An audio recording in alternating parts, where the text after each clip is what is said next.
बिस्मिल्लाहिर्रहमानिर्रहीम। अस्सलामु अलैकुम। आज का लेक्चर है principles of accounting I com part 1, chapter number 8 है। Cash book and bank reconciliation का ये चैप्टर है और इसका क्वेश्चन नंबर 19 हम करेंगे। क्वेश्चन को देख लें कि on 30 June 2015 the cash book of mister Zubair showed an overdraft balance of ₹16,000। Negative balance जो है वो शो हो रहा है कैश बुक में, ठीक है। यहीं से पता चल रहा है आपको कि आपने पासबुक यानी कि बैंक स्टेटमेंट का बैलेंस फाइंड करना है, ठीक है। 16,000 ये नेगेटिव बैलेंस शो हो रहा है। आगे देखें कि this balance did not agree with the balance as per passbook, bank statement के साथ ये मैच नहीं कर रहा। अच्छा, on comparing the two books the following, two books से मुराद ये है एक बैंक स्टेटमेंट और एक आपका जो लेजर है जो आपने अपने अकाउंट्स में बैंक लेजर अपना जो बनाया हुआ है वो एक बुक है और जो बैंक स्टेटमेंट है वो दूसरी, यानी कि टू बुक्स। हमें रिकन्सिलेशन के लिए चाहे वो बैंक रिकन्सिलेशन हो, वेंडर्स या कस्टमर लेजर रिकन्सिलेशन हो, तो दो लेजर चाहिए होते हैं उसके लिए, एक अपना और एक अदर पार्टी का, ठीक है। तब आप रिकन्साइल उसे कर सकते हैं। अच्छा, वो कह रहा है कि जी the following discrepancies were noted, prepare a bank reconciliation statement with the help of revised cash book. ये ट्रांजैक्शन दी गई हैं, इसके मुताबिक जो है हमने कैश बुक, ये जो है बैंक रिकन्सिलेशन स्टेटमेंट, ये हमने बनानी है। अब देख लें कि फर्स्ट जो बैलेंस है 16,000, ये नेगेटिव बैलेंस दिया गया है कि शोड एन ओवरड्राफ्ट बैलेंस, ठीक है।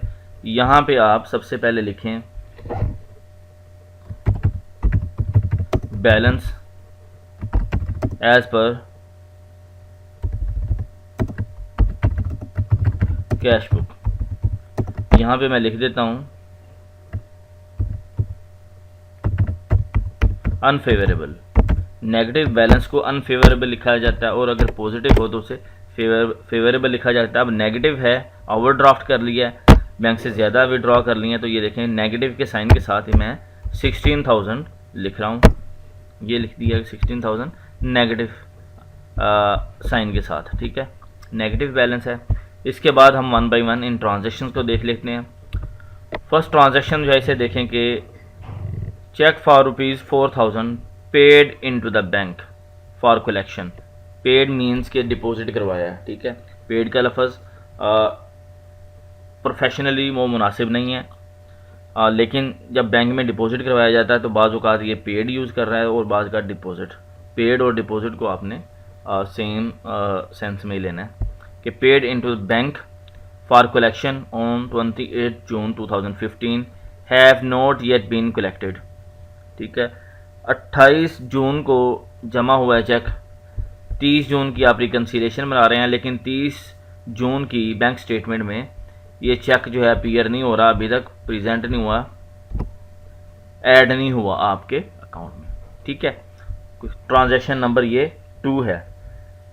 तो यहाँ पे आप क्या करेंगे, ट्रांजैक्शन जो 1 है चेक पेड इनटू बैंक, ठीक है। इसे देख लें कि आपने अपने पास उसे ऐड कर लिया था लेकिन एक्चुअल में वो नहीं हुआ, ठीक है। तो लिहाजा आप यहाँ पे लिखेंगे चेक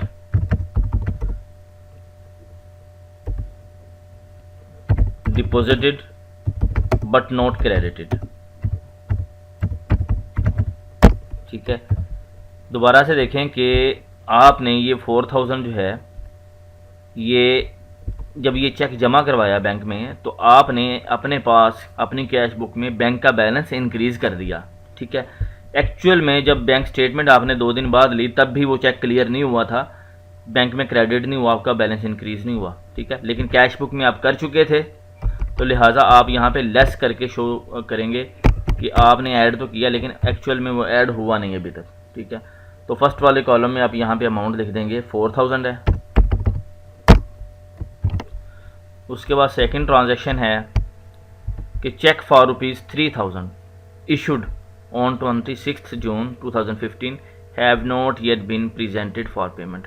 आपने इशू किया, इसका मतलब ये है कि आपने अपने बैंक को कम कर दिया, लेकिन एक्चुअल में वो अभी कम नहीं हुआ। ठीक है, नंबर 2 ट्रांजैक्शन नंबर यहाँ पे दे दें और यहाँ पे आप लिखें फिर ऐड वाले साइड पे, क्योंकि आपने इसे लेस किया लेकिन एक्चुअल में वो लेस नहीं हुआ। तो आप ऐड करके इसे शो करेंगे कि check issued but not presented. अभी तक प्रेजेंट नहीं हुआ, क्लियर नहीं हुआ। तो यहाँ पे आप अंदर जो है फर्स्ट कॉलम, इस यहाँ पे आप अमाउंट लिख देंगे 3000। ठीक है, इसके बाद जो है थर्ड ट्रांजैक्शन है, इसे देख लें। An amount of ₹600 for interest on overdraft was debited in the passbook but was intimated to mister Zubair on 2 July 2015। ये जो ओवरड्राफ्ट किया है, ये जिसकी वजह से देखें आपका बैलेंस जो है नेगेटिव में जा रहा है। ठीक है, उस ओवरड्राफ्ट पे अगर बैंक आपको ओवरड्राफ्ट अलाउ करता है कि ठीक है आपके बैलेंस में इतनी अमाउंट नहीं भी है, फिर भी आप एक लिमिट तक जो है एक्सेस अमाउंट विड्रॉ कर लें, उस पर फिर बैंक जो है इंटरेस्ट चार्ज करता है। ये वही इंटरेस्ट है, इंटरेस्ट चार्ज करेगा, मतलब आपका बैलेंस को वो बैंक जो है वो कम कर देगा। ठीक है, लेकिन आपको इंटीमेट बाद में हो रहा है। ठीक है, लेकिन जाहिर बात है कि आप 30 जून तक की बना रहे हैं, तो बैंक में वो डिडक्शन हो चुकी है 600 की। ठीक है, तो आपने यहाँ पे फिर लेस करके शो करना है, क्योंकि आपने इसे लेस नहीं किया हुआ। तो यहाँ पे शो करें कि इंटरेस्ट ऑन ओवरड्राफ्ट कितनी अमाउंट है, 600। ठीक है, ये हो गया। इसके बाद फोर्थ ट्रांजैक्शन है कि collection charges of ₹14 were entered in the passbook but not in the cash book. Collection charges पड़े हैं, ये जो आपने चेक डिपॉजिट करवाते हैं उस पर बैंक कलेक्शन चार्जेस भी आपसे ले लेता है। हर चेक पे नहीं, लेकिन कुछ चेक पे जो अर्जेंट आप करवा रहे हो तो उन पे कलेक्शन चार्जेस भी पड़ जाती हैं। तो ज़ाहिरी बात है कि वो आपके स्टेटमेंट में डिडक्ट हो रहे होंगे, तो आपने भी यहाँ पे लेस करके लिखने हैं। नंबर 4 ट्रांजैक्शन यहाँ पे लिख देंगे कलेक्शन चार्जेस कितने हैं, 14। तो यहाँ पे अमाउंट लिख दें। इसके बाद नंबर 5 ट्रांजैक्शन है mister Zubair paid into his bank account in cash N amount of ₹2000। ठीक है, बैंक में जमा करवाया जी 2000 रुपया, but it was wrongly credited to mister Yusuf's account by bank. अच्छा बैंक ने क्या किया है, आपने कैश डिपॉजिट करवाया है जुबैर के अकाउंट में कि जुबैर की ही कंपनी है। ठीक है, तो जुबैर अपने अकाउंट में करवा रहा है, बैंक ने गलती से क्या किया, किसी और अकाउंट में, मतलब यूसुफ का नाम दे रहा है कि यूसुफ के अकाउंट में ट्रांसफ़र कर दिए पेमेंट। ठीक है, कि आपके अकाउंट को उसने नहीं बढ़ाया। तो आप क्या करेंगे, यहाँ पे नंबर 5 ट्रांजैक्शन पे आप भी यहाँ पे लेस वाली साइड पे लिखेंगे कैश डिपॉजिटेड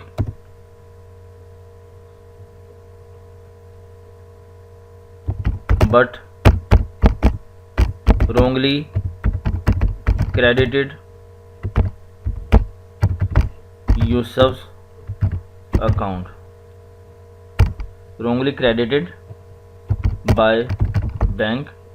ठीक है, यूसुफ के अकाउंट को बैंक ने गलत जो है वो क्रेडिट कर दिया, करना था ये जिसकी बुक है जुबैर के अकाउंट को, ये ऊपर उसका नेम आ रहा है इसलिए मैंने अलग से नहीं लिखा।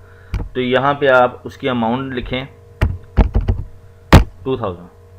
ठीक है, ये 5 ट्रांजैक्शन भी है, ये भी होगी। लास्ट ट्रांजैक्शन को देख लें, 6th transaction on 30 June 2015 the bank received interest of ₹1500 from a company on mister Zubair's deposits with that company but not recorded in the cash book. ठीक है, इंटरेस्ट रिसीव हुआ है, बैंक स्टेटमेंट में appear हो रहा है, तो क्या करेंगे, यहाँ पे ये ऐड वाली साइड पे लिखेंगे, क्योंकि स्टेटमेंट में भी ये ऐड वाली साइड पे आ रहा है।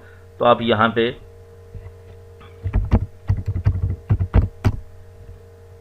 इंटरेस्ट रिसीव्ड या क्रेडिटेड भी लिख सकते हैं।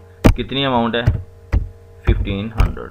ये सारी ट्रांजैक्शंस कर लेने के बाद क्या करना है, जो ट्रांजैक्शंस ऐड हो रही हैं उनका टोटल करके बाहर ले आएँ, ठीक है। और ऊपर जो आपने कैश बुक का बैलेंस लिया उसमें ये प्लस वाली जो अमाउंट है ये कर दें। पहला बैलेंस क्योंकि नेगेटिव है 16,000 वो माइनस में आ रहा है, और 4,545 ये पॉजिटिव आ रहा है। तो नेट बैलेंस जो है अभी यहाँ पे 11 माइनस जो है 11,500 में आ रहा है। नीचे अमाउंट जो है ये मज़ीद जो लेस होने वाली अमाउंट है इनका टोटल करके बाहर ले आएँ, 4,600 प्लस 14 एंड 2,000। ये देखें ये आ रहा है 6,614। अब क्या करेंगे, ये जो अमाउंट आ रही है माइनस 11,500, इसमें ये वाली अमाउंट जो है ये माइनस करेंगे। यहाँ पे देखें माइनस लेस लिखा हुआ है, ये ट्रांजैक्शन लेस करेंगे तब आपका कैश बुक का बैलेंस निकलना है। ये लेस किया मैंने, तो अब ये बैलेंस आ गया है 18,114। नेगेटिव बैलेंस आ रहा है कि बैंक में आपका बैलेंस देखें एज़ पर पासबुक जो है डेबिट बैलेंस आ रहा है। डेबिट बैलेंस जब होता है ये इसका मतलब होता है कि नेगेटिव बैलेंस बैंक में शो हो रहा है, तो ये आपका नेगेटिव बैलेंस है, ठीक है। यहाँ पे क्वेश्चन आपका कंप्लीट हो चुका है, लेकिन जो है रिकन्सिलेशन करने के बाद आपने कुछ ट्रांजैक्शन भी रिकॉर्ड करनी होती हैं। वो कौन सी आप रिकॉर्ड करेंगे उसे ज़रा 1 बाय 1 देख लेते हैं कि ये जो ट्रांजैक्शन आ रही है कि check issued but not presented, इसका मतलब है कि आप ऑलरेडी जो है इसकी एंट्री कर चुके हैं, ठीक है। तो इसकी फर्दर जो है आप एंट्री नहीं करेंगे। यहाँ पे लिख दें transaction will not be recorded, ठीक है। यहाँ पे as already recorded in cash book, ठीक है। ये ट्रांजैक्शन जो है ये आप रिकॉर्ड नहीं करेंगे, ठीक हो गया। नेक्स्ट जो है इंटरेस्ट रिसीव हो रहा है, तो ये आपने ऐड नहीं की हुई थी, लेकिन आपके जो है वहाँ पे बैंक स्टेटमेंट में ये ऐड हो गया और आपने देखा है, तो फिर उसके बाद आप इसकी एंट्री करेंगे। जिसकी एंट्री आपने की हुई है बैंक में वो अभी तक क्लियर नहीं हुई, वो एंट्री दोबारा से नहीं करेंगे। जो एंट्री नहीं की सिर्फ वही करेंगे, सिंपल सी बात है।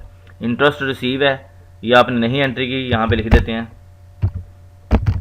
Transaction will be recorded. किस तरह से रिकॉर्ड होगी, यहाँ पे आपका बैंक इंक्रीज़ होगा, बैंक डेबिट हो जाएगा, ठीक है। कितनी अमाउंट के साथ, 1500, ठीक है। 2 क्रेडिट क्या होगा, इनकम, यहाँ पे लिख देता हूँ मैं इंटरेस्ट इनकम। इनकम अकाउंट आपका क्रेडिट होगा, इनकम जब भी इंक्रीज़ होती है उसे क्रेडिट किया जाता है, तो यहाँ पे आप उसे 1500 से क्रेडिट कर देंगे, ठीक है। ये ट्रांजैक्शन आप करेंगे। Check deposited but not credited, इसका मतलब है कि आप इसकी एंट्री कर चुके हैं, तो ये एंट्री नहीं करेंगे, ठीक है। ये जो आ रहा है इंटरेस्ट ऑन ओवरड्राफ्ट, इसकी एंट्री आपने नहीं की, तो इसकी एंट्री आप करेंगे। इंटरेस्ट ऑन ओवरड्राफ्ट, क्या एंट्री आप इसकी करेंगे कि इंटरेस्ट एक्सपेंस जो है उसे इंटरेस्ट एक्सपेंस इसे डेबिट कर देंगे आप, कितनी अमाउंट के साथ, 600। और क्रेडिट किसे करेंगे, बैंक को, बैंक आपका कम हो रहा है, ठीक है, 600 से। ये एंट्री आप इसकी करेंगे। इसके बाद जो है कलेक्शन चार्जेस, ये भी आपने एंट्री नहीं की हुई, तो यहाँ पे बैंक चार्ज, कलेक्शन चार्जेस वो बैंक चार्जेस में आता है। आप एक अकाउंट ओपन करते हैं जिसमें इस तरह के चार्जेस डालते हैं, बैंक चार्जेस को आप डेबिट करेंगे, ये एक्सपेंस होते हैं। फाइनेंशियल चार्जेस 14 रुपीज़ से, और बैंक को आप क्रेडिट करेंगे 14 रुपीज़, ठीक है। ये ट्रांजैक्शन आप करेंगे। और लास्ट जो है check deposited but wrongly credited by the bank, ठीक है, इन यूसुफ्स अकाउंट, यूसुफ के अकाउंट में बैंक ने कर दिया है, लेकिन आप इसकी एंट्री कर चुके हैं, बैंक ने गलत एंट्री की है, ठीक है। ट्रांजैक्शन इसकी रिकॉर्ड नहीं होगी, ठीक है, सिर्फ बैंक को लेटर लिखेंगे और इस एंट्री को आप ठीक करवाएंगे। यहाँ पे मैं लिख देता हूँ, transaction will not be recorded. ठीक है, यहाँ just write a letter to bank for the correction of entry या रिकॉर्ड।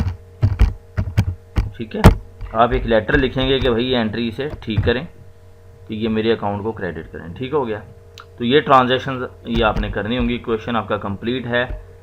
बाकी जो ट्रांजैक्शन करने वाली हैं वो भी मैंने आपको समझा दी है। फिर भी अगर आपको कहीं पे कोई कन्फ्यूजन हो तो मुझे मैसेज करें, कमेंट करें, व्हाट्सएप करें, मैं आपको इंशाल्लाह मज़ीद इलेबोरेट कर दूँगा।